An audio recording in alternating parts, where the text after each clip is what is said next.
Good evening. Australians have been left stunned by the sudden death of screen legend Sam Neill just weeks after revealing he was cancer-free.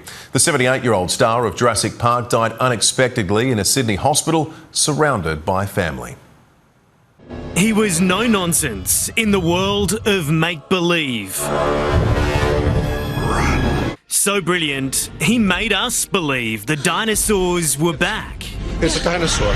Sam Neill's warmth, wit and quiet charisma was, for many of us, the essence of countless unforgettable films. Have you thought about what's being attempted here? The ultimate Australian actor who played Aussies better than most, and he was a Kiwi. What do we do now? We run. Born Nigel John Dermot Neill, he stumbled into acting after walking out on a law degree in Christchurch, a decision that would change his life and ours.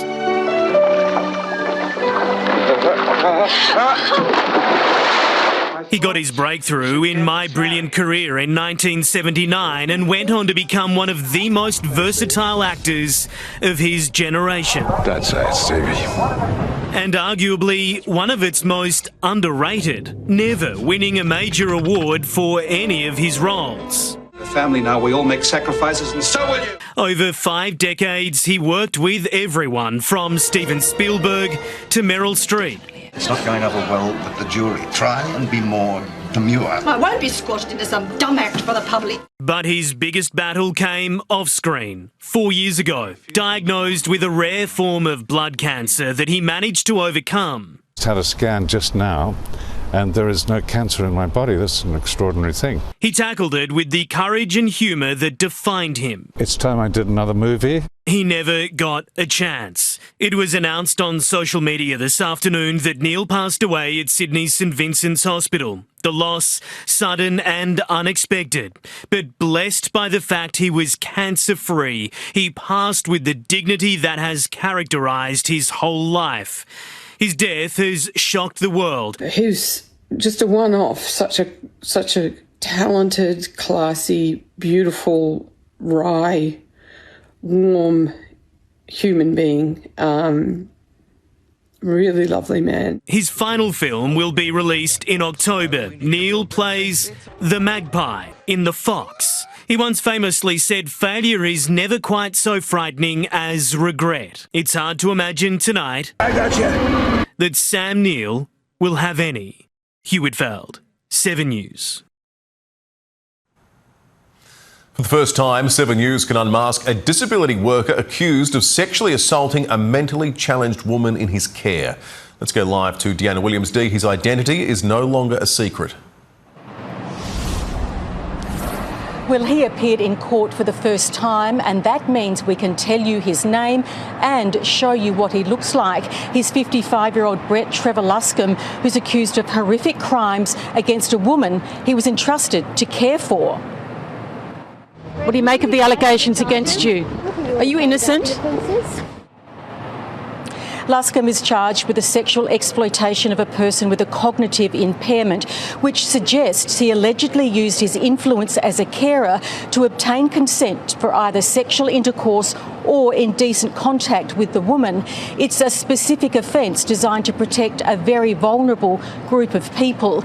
The alleged offending occurred on 4 separate occasions between February and April this year at an NDIS-approved supportive care facility in the western suburbs, which boasts well-trained professional staff.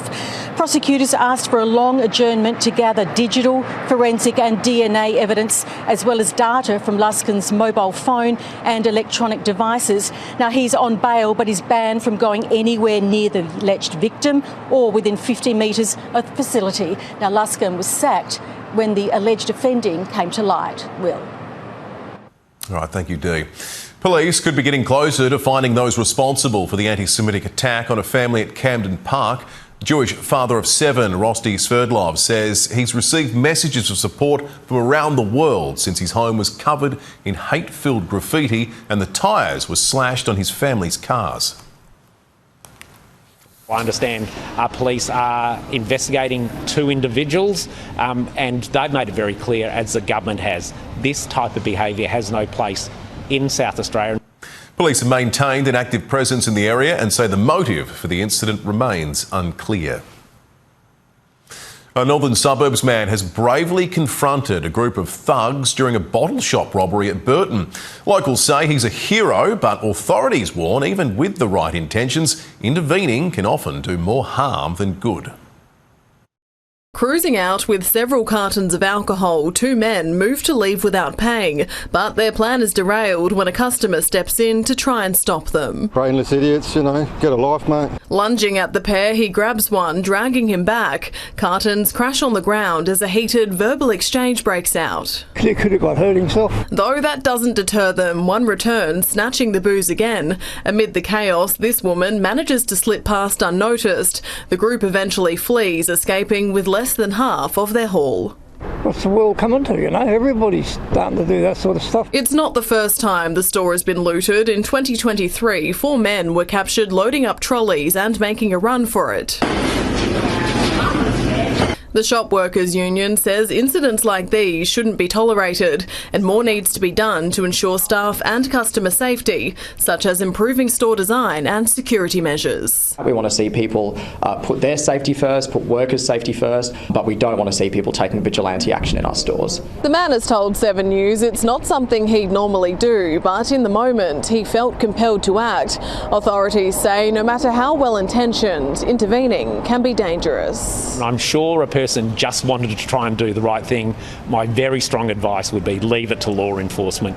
Don't put yourself in harm's way. The group remains on the run. Police say they are investigating. Madison Stanley, 7 News. 7 News can reveal Adelaide Oval set to get a double dose of Christmas cricket when the Adelaide Strikers host the Sydney Thunder on December 23. It's the second straight year they'll host a Christmas clash, which comes just days after the test match between Australia and New Zealand is scheduled to finish. Attendees will be able to enjoy the offerings of the village green, with fans encouraged to dress in their best festive outfits. We can also reveal the Strikers will host the Melbourne Stars in their traditional New Year's Eve blockbuster. The full fixture will be announced tomorrow. Barossa police are investigating a break-in at a Gawler East service station. Patrols were called to the ex-convenience on Carlton Road just before 3:30 this morning. They found a front door smashed and signs the offenders had tried to steal an ATM.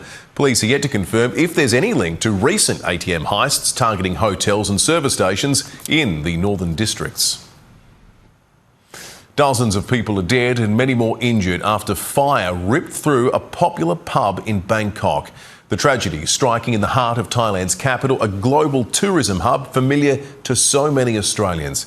It's now a crime scene. Police looking into how so many lost their lives. Running for their lives, chased by fire.